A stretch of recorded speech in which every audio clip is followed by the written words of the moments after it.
While bathing, I purposely called out to my shadow guard. He only glanced at me once and instantly got a nosebleed. I thought the way he was acting so shy was actually quite adorable. With a teasing tone, I curled my lips into a smile. If you want to look, then look openly. I won't blame you. Just last night, this was supposed to be my wedding night with the current crown prince, but he left me to guard an empty room alone, little knowing that I had already been drugged. With red eyes, I grabbed the shadow guard's sleeve.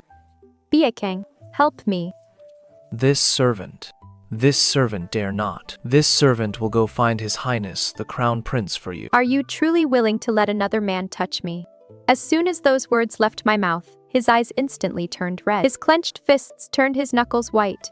Master, this servant is not willing. A quarter of an hour ago, I was sitting sideways on the edge of the bed in my bright red wedding robe. My maid Xiaoqui complained in a huff. His Highness the Crown Prince is really going too far to leave Milady alone in the wedding chamber for so long on the wedding night. Being roused from my sleepiness by Xiaoqui's loud voice, I immediately sat up straight and proper again. At this moment, another dowry maid, Wally, rushed in out of breath. Miss, His Highness the Crown Prince drank too much. He said. Said what? He said tonight, he will just rest in the study. As soon as those words fell, both maids had angry looks on their faces. I calmly took off my bridal veil, walked to the table, poured a cup of water, and drank it down. I see, you two go down and rest first. Milady, don't be sad. The Crown Prince just hasn't seen you yet and thinks you are ugly. Once he sees you tomorrow, he will definitely regret it. I waved my hand, telling them to withdraw first. After they withdrew, I only felt my mouth and throat grow dry and drank another 2 cups of water in succession. But as soon as I walked to the bedside, I noticed something was wrong. My legs were too weak to support my weight, and I collapsed onto the bed all at once. My entire body was burning up intensely. I gasped heavily for air, and even my heart was beating rapidly. Beicang. The next moment, a man appeared before my eyes. He was slender and dressed in black, kneeling respectfully before me. My lady. The moment I saw him, that burning heat within me grew even stronger. Beicang. His expression shifted in alarm, and he immediately checked my pulse. This subordinate will go find an imperial physician. My mind was already in a haze, and an unfamiliar desire surged from deep within me. I couldn't help but want to get closer to him. Forcing myself to endure it, I asked, "Am I poisoned?" Only to see a flush of red stain his ears as he stammered. It is not poison. It is an aphrodisiac. Though I had never encountered an aphrodisiac, I had heard of its reputation. The only remedy was intimacy between a man and a woman. Given my current state, I certainly could not hold out until a doctor arrived. Moreover, my constitution was frail. If I relied on medicine to suppress it, I feared it would cost me half my life. My eyes welled with tears from the sheer agony, and I clutched Beicang's sleeve, pleading, "Help me." His body shuddered, as he also understood my meaning. "I am afraid I cannot wait for the imperial physician." Master, this subordinate dare not. This subordinate will go fetch His Highness, the Crown Prince. Just as he was about to leave, I fought back the heat and asked through gritted teeth, "Are you truly willing to let another man touch me?" As I asked this, I wasn't sure if Beicang loved me or not. I only knew that when I was 10 years old, my father sent Beicang to protect me. My father is the current prime minister, and I am his most beloved young daughter. The emperor holds my father in high regard, so he betrothed me to the crown prince as his primary consort. I knew the crown prince was outstanding in both literary and military arts, but I had never met him. I've never liked socializing with the noble ladies of the capital, nor did I like going out, because of my fragile health since birth.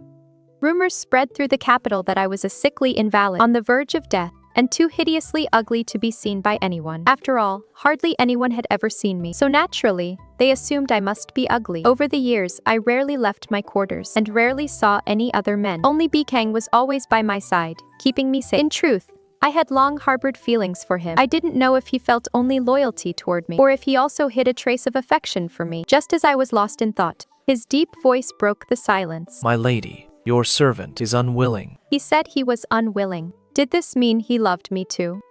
At that moment, the drug surged within me again. The intense discomfort almost brought me to tears. Then, "Let it be you." He clenched his fists, hesitating for a moment. Then, he turned and took me into his arms. His eyes were blood red, as if he were trying desperately to restrain himself. My lady, your servant has overstepped. Tomorrow, no matter how you punish me, your servant will have no complaints.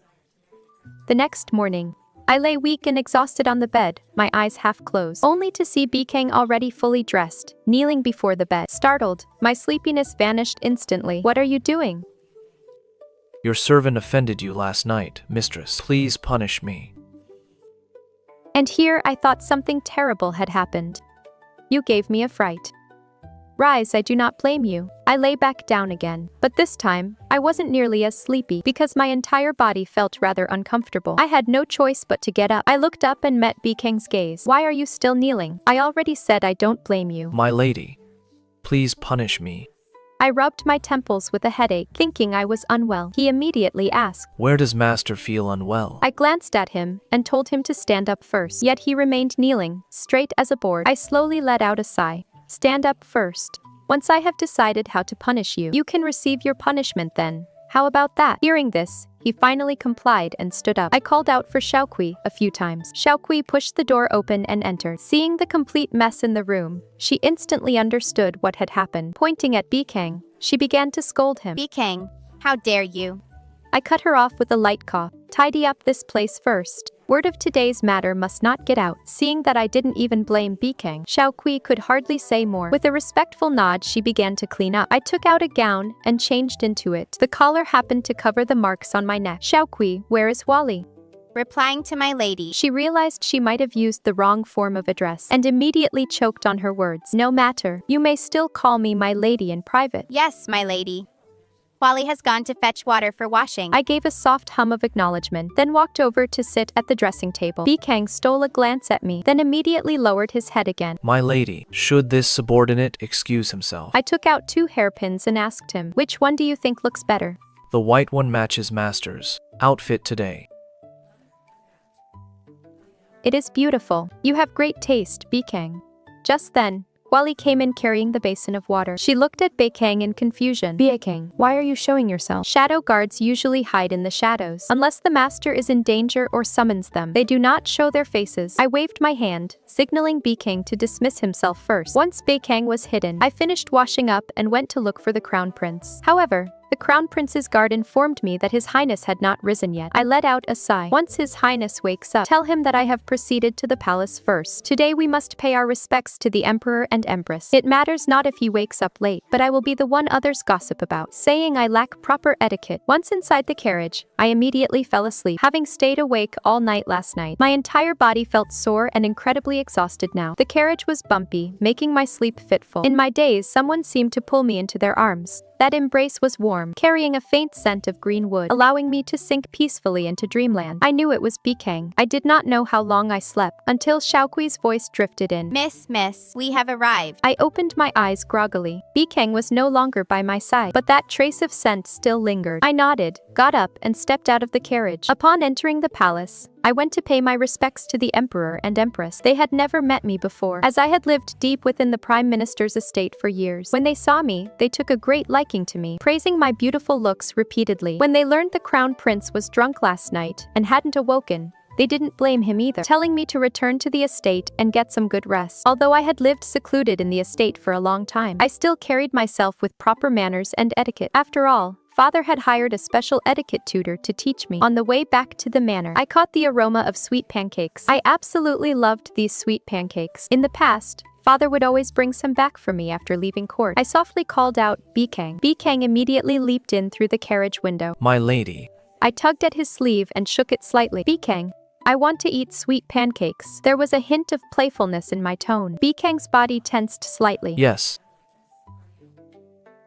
What do you mean, yes? I was being so sweet to you. And all you can say is yes. It sounded so cold. I turned my face away in annoyance. He probably didn't realize I was angry, as he leapt straight back out the window. A moment later, he jumped back in through the window, knelt before me once again, and presented the sweet pancakes with both hands. I said nothing, nor did I look at him. He suddenly seemed a bit at a loss. I took the pancake and took a big bite. Beicang, can't you be a bit gentler with me? Upon hearing this, he froze. His expression seemed to say, was I not gentle enough? After a long silence, who knows what he was thinking, but his face suddenly flushed red, and he stammered.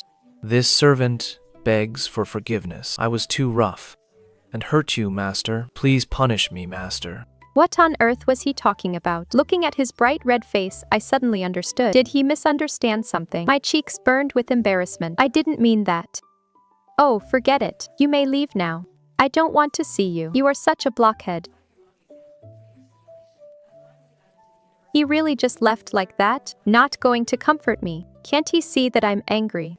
Clearly knowing that I have feelings for him, yet he remains so cold. The more I thought about it, the more aggrieved I felt, and tears began to roll down my cheeks. I took small bites of the sweet pancake, while sobbing aggrievedly, muttering softly at the same time, "Stupid Beicang, stinky Beicang, I hate you so much."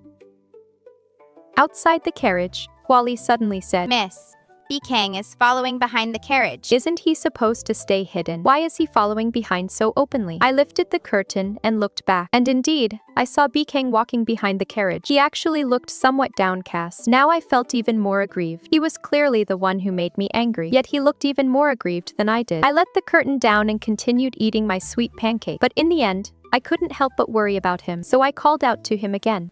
This time, he didn't come inside, but stood outside the carriage and answered, My lady, I am here. Anger flared up inside me. "Am I going to eat you? Didn't you say you'd accept punishment?" The man was stunned for a moment, and then replied, Yes, I accept my punishment. Seeing this, I smiled mischievously. "Xiaoqui, have the bed sheets in the room been washed today?" Not yet. Fearing people might gossip if they saw them, I temporarily put them under the bed. I nodded with satisfaction. "Beicang, I'll leave those things for you to wash. Wash them thoroughly, without leaving a single trace." Yes, I obey your command. Even without looking, I knew Beicang must be blushing right now. With that, he fled in a hurry. I covered my mouth and giggled, feeling in high spirits. I recalled when I first met Beicang. He was dressed in tattered rags, barefoot in the freezing midwinter, his feet red from the biting cold. Father said he had picked Beicang up on the road. Beicang had apparently killed over a dozen bandits, just to earn money to buy medicine for his sick mother. But when he returned home with the money after fighting those bandits with all his might, his mother had already passed away. Seeing how pitiful he was, father promised to bury his mother for him, and gave him a bag of silver afterward. But he resolutely refused to accept it, saying only that he wished to follow my father and serve him from then on. Seeing that Beicang was close to my age and possessed exceptional martial arts skills, father had him stay by my side to protect me. Beicang willingly became my shadow guard. In the blink of an eye, 7 years had passed. He had saved me multiple times during these 7 years, long since repaying the Prime Minister's manor for its kindness. My father wanted to grant him his freedom, but he insisted on staying. Seeing his persistence, father did not force the issue further and let him continue to accompany me. Even for this wedding, he followed me into the Eastern Palace. Upon returning to the manor, I heard the servants whispering and gossiping about last night's events. I heard the Crown Prince didn't even step foot into the bridal chamber last night. What? Doesn't that mean the Crown Princess was left all alone in her bridal chamber? Do you think the Crown Princess is actually really ugly? Rumor has it her face is covered in pockmarks and that she is a sickly person? Who knows? No, I saw the Crown Princess yesterday. She is incredibly beautiful, much more beautiful than Miss Yueli. Oh? Didn't Miss Yueli enter the Crown Prince's room yesterday? On their wedding night, the Crown Princess was treated so miserably, she can only blame her own bad luck. The Crown Prince is wholeheartedly in love with Miss Yueli. Xiaoqui and Hualian were furious upon hearing this and wanted to teach them a lesson, but I stopped them. I returned to my chambers via another quiet, secluded path. I didn't care about what they were saying. I had no feelings for the Crown Prince anyway. In fact, I wished he and his precious Lady Yueli were deeply in love. That way, he and I could get a divorce sooner. Back in my chambers, I leaned against the soft couch and instructed Xiaoqui and Hualian, prepare some hot water. I want to take a bath. Yes. After the two maids withdrew, I summoned Beicang. He knelt on one knee before me and said respectfully, My lady. The bedsheet is under the bed, and my clothes too. You're the one who soiled them. Remember to wash them clean. Hearing this, his cheeks flushed red. Yes. He then picked up the bedsheet and was about to head out. I stopped him again. Wait until I finish my bath to wash them. I need to supervise you. His body stiffened, and he softly replied, Yes. While bathing, I called Beicang inside and had him wash the bedsheet right here. He stood outside the screen, hesitating to answer for the longest time. After a while, I spoke up impatiently. Beicang, did you hear me? Yes. He walked in holding the bundle of clothes, not daring to lift his head the entire time. There is a wooden bucket over there. Come draw the water yourself. With his head still bowed, he softly replied with a yes.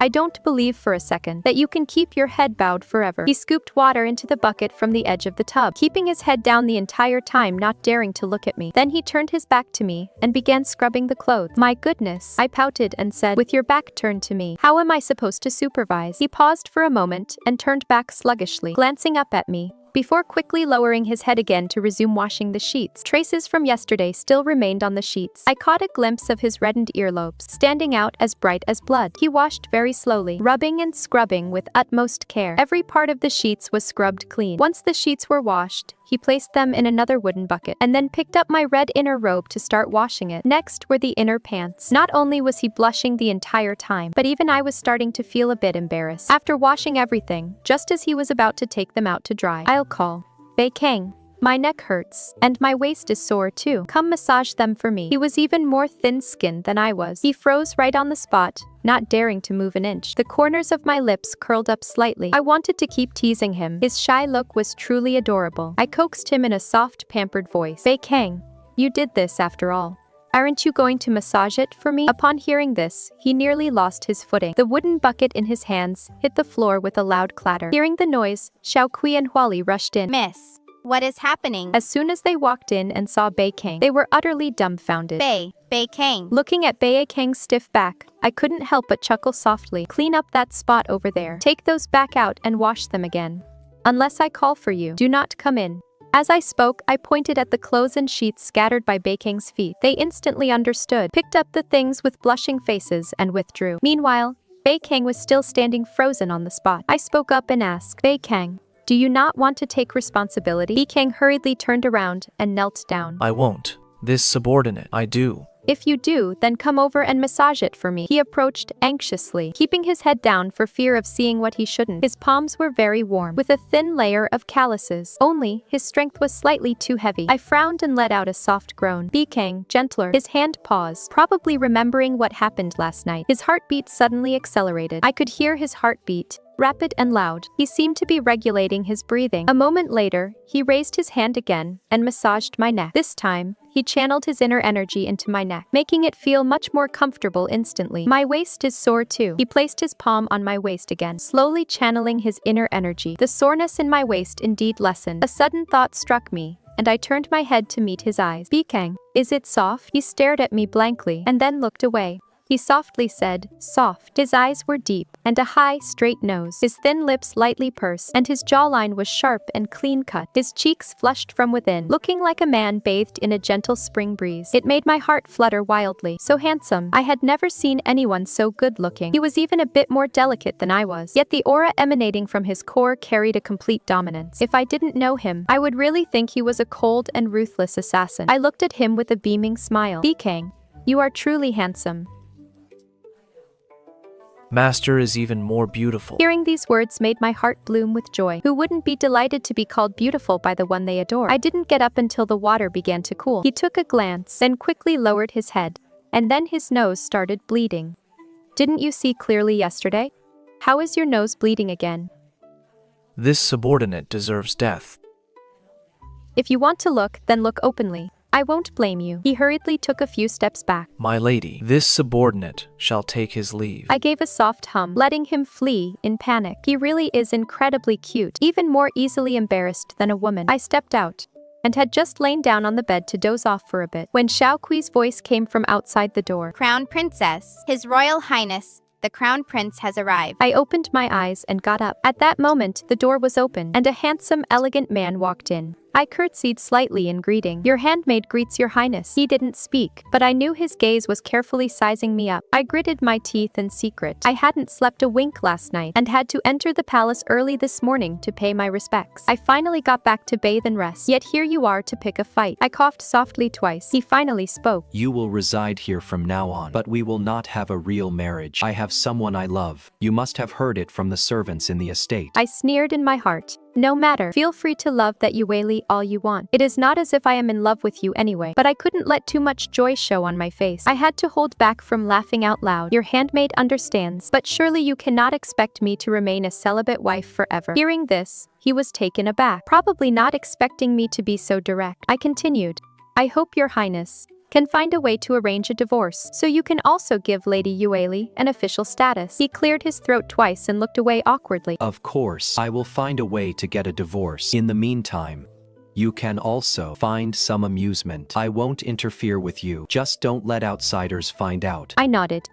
Find some amusement? Does that mean I can tease little Beicang however I want? I will move to live in the study. The servants in the estate have been instructed. No one will dare to gossip. Thank you, Your Highness. After the crown prince left, I could finally go back to sleep on my big bed. But the moment I lay down, I seemed to recall something. It seemed Beicang, up until now, hadn't slept a wink either. Isn't he tired? He must be even more tired than I am. I softly called out, Beicang. As usual, he appeared and knelt before me. I patted the empty space beside me. Come, lie down here. Hearing this, he suddenly froze. My lady, this is against the rules. Against the rules? Was yesterday in line with the rules? Yesterday, your subordinate deserves death. Saying this, he lowered his head even further. My eyes darted around and I changed my approach. I pinched my thigh hard. My eyes instantly welled up with tears. With a tearful, aggrieved voice, I said, Beicang, are you going to leave me all alone? Do you hate me?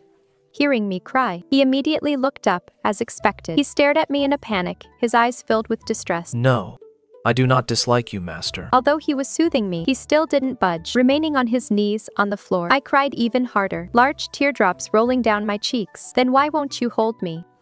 He hurriedly got up and took me into his arms. Please don't cry, master. It is my fault. Please stop crying. All right? By the tone of his voice, it sounded as if he was about to cry too. In my confusion, I looked up at him from his embrace, only to find his eyes red. He looked even more aggrieved than I did. Why did I suddenly feel so guilty? Why did it feel like I had done something wrong, and that I shouldn't have bullied him? Forget it. I can't pretend to cry anymore. It wouldn't do if I actually made Beicang cry. Are you going to sleep or not? If you say another word about not daring to or it being against the rules, believe it or not, I will keep crying right in front of you. He fell silent for a moment, then silently lay down beside me. Satisfied, I snuggled up against him, wrapped my arms around his waist, and fell fast asleep. By the time I woke up again, it was already night. I glanced at the person beside me. He was still fast asleep. It seemed he wasn't omnipotent after all. He needed rest just like anyone else. I sat up and carefully tried to climb over him.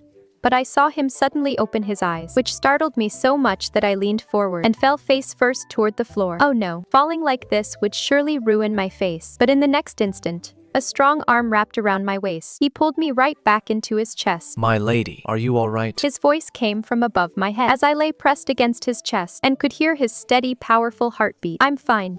I got up and ordered Xiaokui and Huali to serve dinner. The two maids answered from outside the door. Rest a bit longer. I will call you when dinner is served. But I saw him immediately roll over and get out of bed. My lady, this subordinate has rested enough. The corners of my lips curved up slightly. Beicang, come and tie up my hair. Yes.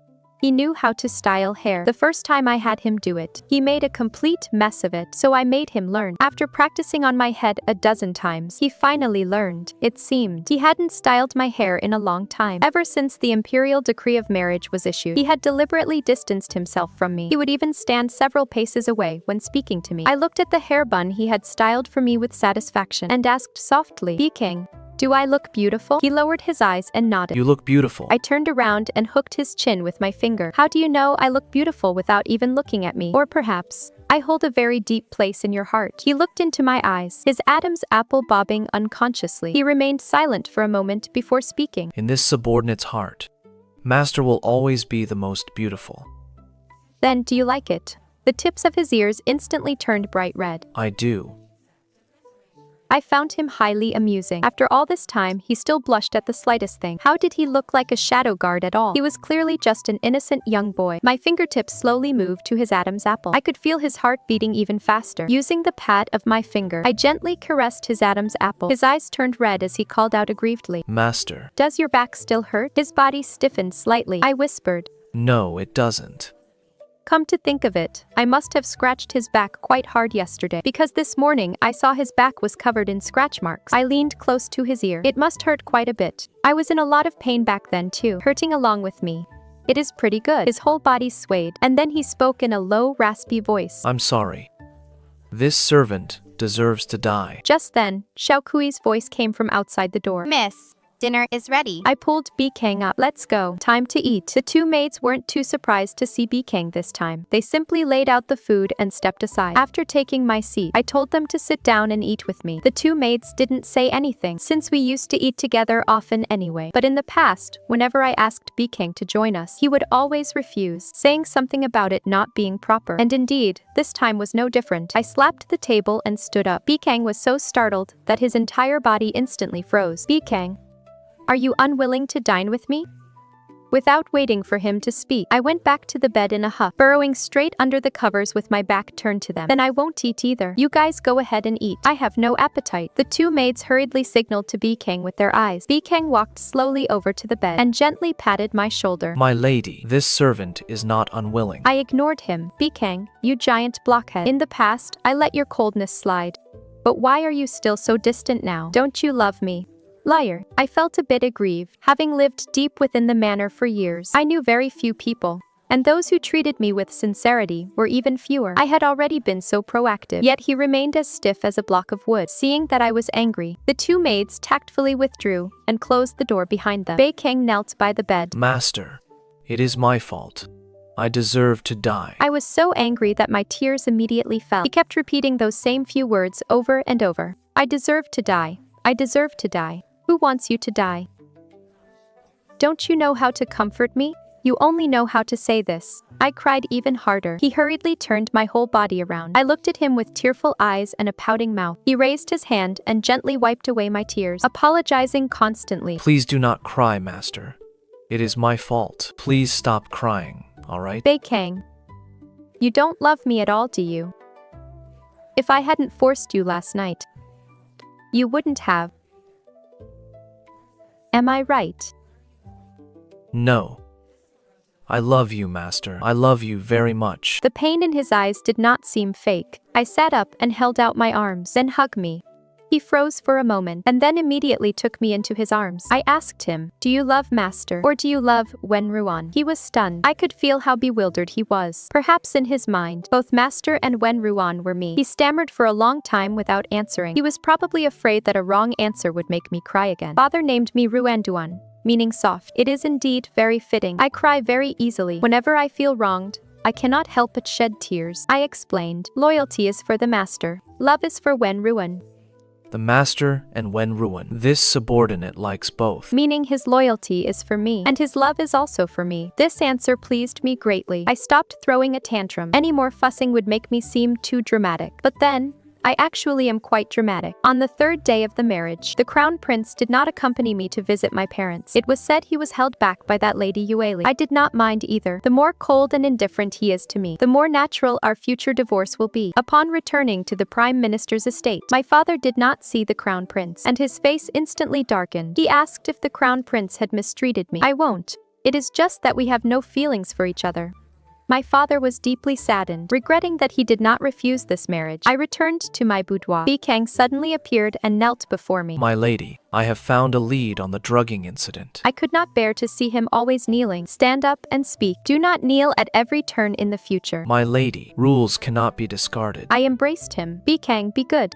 My heart aches when you keep kneeling. His body stiffened, and the tips of his ears turned red again. Just then, a gust of wind blew in. Cold, I shrank into his embrace. I could not help but cough softly twice. He felt me shivering and quickly held me even tighter. Then he took a pebble from his robe and threw it at the window lattice. The wooden stick propping the window open was knocked loose, and the window swung shut. With the wind blocked, I finally felt much warmer, but I was still a bit dizzy and unsteady on my feet. I knew I had just caught a chill from the draft. Beicang took my wrist to feel my pulse, and his worried brow finally relaxed a little. You are fine, master. I will go to the pharmacy shortly to fetch some medicine to prevent a cold. I nodded and motioned for him to help me sit by the bed. He understood my meaning, but instead of supporting me, he picked me up directly and placed me on the bed. You just said you found a lead regarding the drugging. Beicang nodded. Yueli originally intended the drug for the crown prince, but two young maids mixed things up on the way, and the medicine meant for her room was sent to yours instead. The corners of my mouth curled into a faint smile. Do you really think it was just a simple mix-up? How can there be so many coincidences in this world? For that medicine to happen to be sent to my room, I fear Yueli intended to sacrifice me to fulfill their love from the very beginning. The crown prince must already know about this, which explains why his expression was off when he spoke to me 2 days ago, even telling me that I could seek out some amusement of my own. I am but a frail woman. Unless he had lost his mind, he wouldn't say such things out of nowhere. He must have said that because he knows about me and you, Beicang. Yet, he didn't expose the matter, nor did he use it to push for a divorce. It seems he still has some gentlemanly decency. Thinking I was worried about the affair being exposed, Beicang reassured me. Do not worry, master. I will not allow word of this to get out. I shall go and kill Yueli right now. I pulled at his sleeve. Beicang,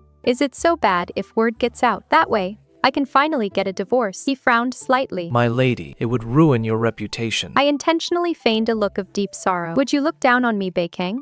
Absolutely not. How could I ever look down on you, master? I let out a sigh. I pulled out my handkerchief and pretended to wipe away tears. Are you saying you don't look down on me only because you wouldn't dare? I hadn't expected Beicang to care so much about these things. Then do you also think poorly of me, Beicang? Do you think I am loose? Aching for me, Beicang quickly covered my mouth with his hand. Do not speak such nonsense, master. You are the finest woman in the whole world.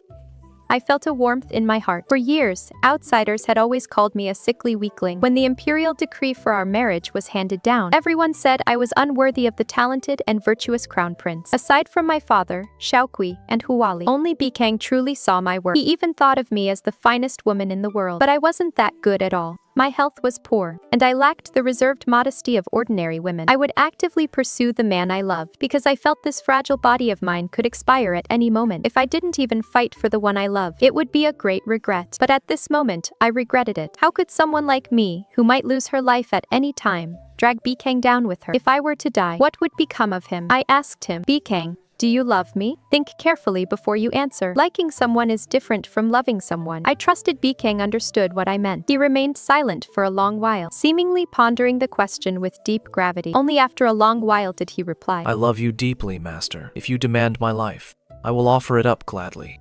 Will you listen to whatever I say from now on? I smiled slightly. Beicang, do not interfere with Yoeli anymore. He hesitated for a brief moment before nodding. After returning to the manor, it was time for my medicine again. I had long grown used to this. Whenever winter drew near, it felt as if I were practically living on medicine. I had to drink a bowl first thing in the morning and take a medicinal bath before going to sleep at night. A month later, I met that Yoeli. She was extremely beautiful, looking just like a delicate and lovely lady. She gave me a meaningful glance and bowed to me. Greetings, sister. I gave a brief nod of acknowledgement. Beside me, Huali looked a bit annoyed, but seeing that I didn't say anything, she had no choice but to remain silent. I walked a few steps away and heard her deliberately lecturing her young maid behind me, her tone filled with immense pride. What are you good for? If anything happens to the child, can you take the blame? The young maid knelt on the ground, apologizing repeatedly. I sneered.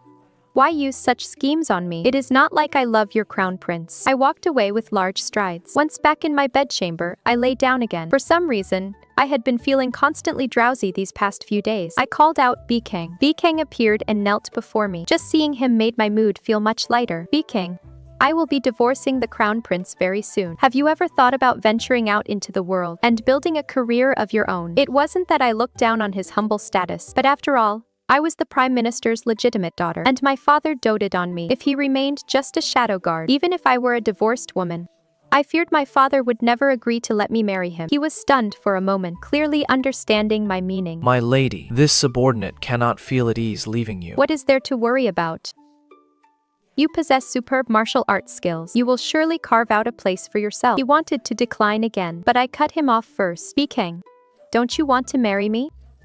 Then go. In the end, he agreed. He walked to the bedside, pulled me into his arms, and said softly, Master, wait for me. I will definitely come to marry you with a grand bridal sedan. I looked up and kissed him. I'll wait for you. His body stiffened, and breathing heavily, he called out with restraint. Master. My fingers slid into his palm. With a soft laugh, I leaned close to his ear. How much more active do I need to be? He leaned down and kissed me. Over the past month, he had kept to his place. No matter how I teased him, the most he would do was hold me. Now that we were about to separate, he finally stopped holding back. Later, I fell asleep. Drowsily, I heard him say, Ruan, remember to miss me. When I woke up the next day, Beicang was already gone. On the table lay his usual dagger, along with a note. On it was written, My lady, take good care of yourself. I am leaving. I held the note and smiled foolishly for a long time. A few days later, the crown prince sent the divorce papers. The emperor also approved it. On the day I left the manor, I fainted in front of the carriage. When I woke up, the crown prince was sitting at a table nearby. Noticing I was awake, he said, You are pregnant, a little over a month. I froze, stunned. I was actually pregnant. The crown prince walked to my bedside. The imperial physician said you have a weak constitution. Whether you keep this child or not, your body might not be able to take it. I understood. If I kept it, my weak body might not withstand the toll of a 10-month pregnancy. If I didn't keep it, my body couldn't withstand the damage of abortion medicine either. Your servant understands. Thank you for informing me, Your Highness. The Crown Prince frowned. What about him? Is he not going to take care of you? He has gone to join the army at the border. Do you need me to send someone to inform him? I declined, saying it was not necessary. He was stunned for a moment. Very well. Then you should rest first. It is also fine to return to your family's manor in a few days. I sat up and spoke. No matter. Since we have divorced, it would be highly improper for me to remain in the Crown Prince's manor. The Crown Prince could not say much more either. He then dispatched a few people to escort me back to the Prime Minister's manor. After returning to the Prime Minister's manor, my father was very happy. My Ruanran is back. It is all right. Father can support you for the rest of your life. From then on, the medicine I took to nurture my health changed to medicine to prevent miscarriage. At this time, rumors were flying all over the capital. They said I was pregnant, but during our month of marriage, the Crown Prince had never entered my chamber. They said I had an affair, which was why the Crown Prince divorced me. The words were extremely unpleasant to hear. My father was absolutely furious and demanded to know whose child it was. I told him the truth. He fell silent in an instant, as if he had already expected the child to be Beicang's. The situation grew more and more intense, and some people even threw things at the Prime Minister's manor, saying the Prime Minister had raised such a promiscuous daughter. I did not feel good about this either. I knew this matter was not that simple. I asked Yueli to meet me in the suburbs of the city. The moment we met, I slapped her across the face. She glared at me in anger. You are the one who is shameless, yet you blame me? I snorted coldly. You were not even married yet, but you crawled into the Crown Prince's bed on my wedding day. Who exactly is the shameless one? What are you pretending for? Aren't you just jealous that I've won the Crown Prince's favor? Who cares about your Crown Prince? Just then, a large crowd suddenly gathered around us. They were all noble ladies from the capital or families of court officials. I understood instantly why Yueli hadn't fought back when I slapped her. Yueli pointed at me, weeping and accusing me, deliberately showing them her red, swollen cheek.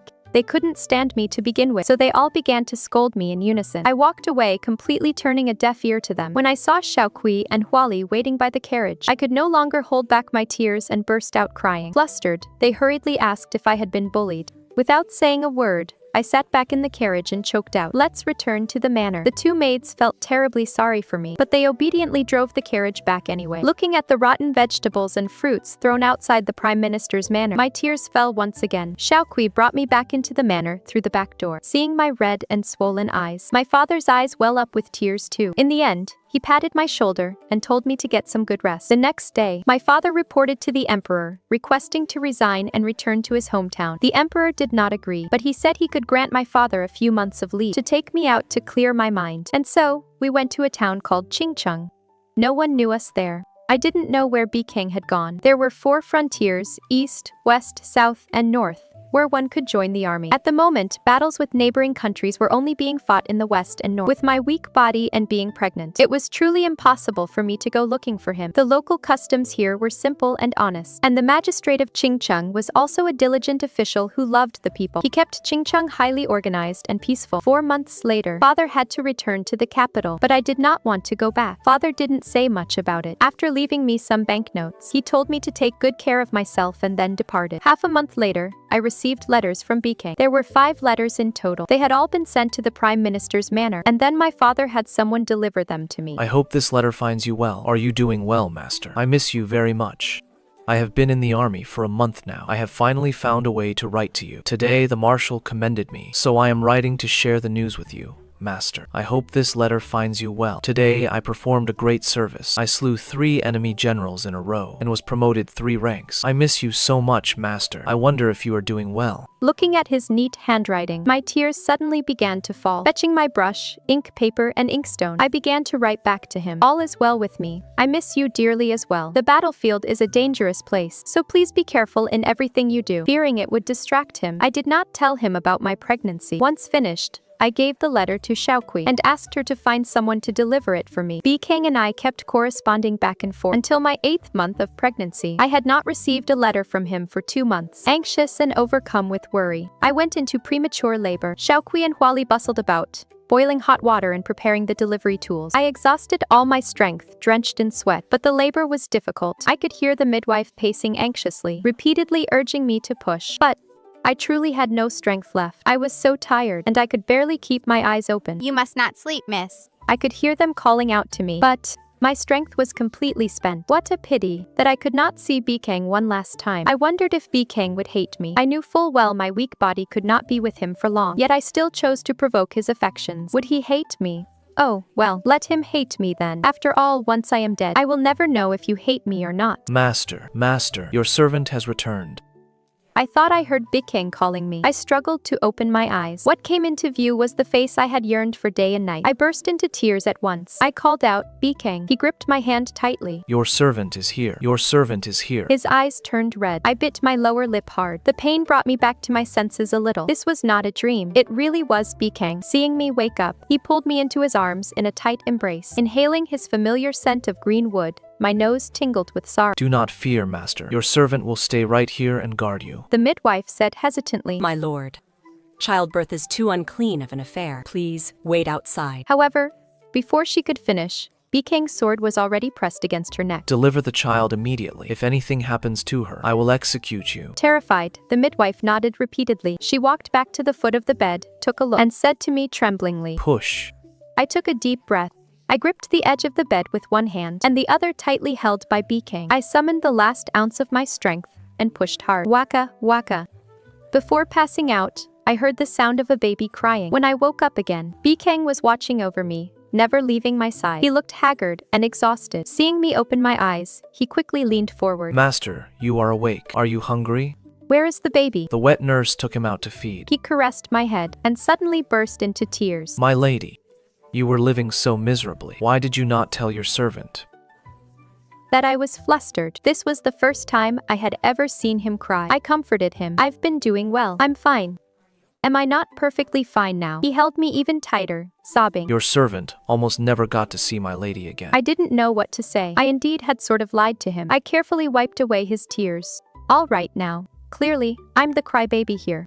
Even I haven't cried. Why did you start crying instead? He said with a hint of anger. Please rest assured, my lady. Those who have bullied you, your servant will not let a single one of them go. Seeing the fierce, murderous intent in his eyes, I naturally wouldn't let him do anything foolish. What about you, mother? He looked at me in confusion. What? I smiled slightly. You have bullied me too. I will remember it for the rest of my life. His face turned red. Your servant will make it up to my lady for the rest of my life. He really had matured a lot. In the past, he would have only said his life was forfeit. Marry me. I don't want to dwell on the past anymore. I was referring to Yue Li and those who had mocked and insulted me. He frowned, seeming unwilling to let those people off. I feigned grievance and said, I've even borne your child. What is happening? Planning to abandon me? He hastily said. I won't. Your servant has already proposed to the Prime Minister. What did he say? He fell silent. It seemed he likely had not agreed. Just then, father walked in and roared. He caused you so much suffering and left you all alone. And he still expects me to marry my daughter to him? Beicang silently withdrew his hand from around me, then slowly knelt on the floor and bowed his head. I couldn't bear to see Beicang treated poorly, so I tried to pull him up, but he remained completely still. I said to my father, What are you doing? I was the one who made him join the army. He didn't know I was pregnant. My father said guiltily. I didn't make him kneel. He sure knows how to play the victim. I glared at my father. If you won't let me marry him, do you want me to grow old and die alone? My father muttered under his breath. It is not like nobody else wants you. My reputation is so ruined. Who would marry me? Wouldn't they worry I'd make them a cuckold? Anyway, I'm marrying Beicang. Unless he doesn't want me, I will marry no one but him. My lady, this subordinate would never abandon you. Oh, well. You don't mind marrying into our family, do you? No. Beicang is a great general now. How can he marry into our family as a live-in husband? Just as I was about to speak, Beicang quickly expressed he had no objection. I don't mind. After returning to the capital, we got married. Those people didn't dare gossip anymore. Because Beicang made an example of someone to warn the rest, he directly crippled Yue Li. And the crown prince also divorced her. Because the crown prince wanted to win our family over. Beicang proposed punishing Yue Li, and the crown prince gladly agreed. At first, I didn't understand why the crown prince agreed, since he had loved Yue Li so deeply. It wasn't until later that I found out. The crown prince was enraged when he learned of the things she had done. The crown prince can be considered an honorable man. He couldn't stand those despicable and vile methods, and his feelings for her had already faded long ago. Beicang simply gave him the perfect opportunity to divorce her. On their wedding night, Beicang came to the bridal chamber very early. He carefully lifted my red bridal veil, staring at me with a silly grin. Being stared at by him, made me feel self-conscious. So, I said petulantly, "All right, stop staring." Blushing, he brought over the nuptial wine and handed it to me. After we finished drinking, he held me close. My lady, I have finally married you. I smiled slightly. "Are you still calling me master?" Ruan. "Yes." "Husband." His body stiffened, and his hand around my waist couldn't help but tighten a bit. Ruanrian. Call me that once more, please. I lightly kissed the corner of his lips, calling out even more gently, "Husband." In an instant, he carried me over to the bed. Ruan. I love you. I love you too.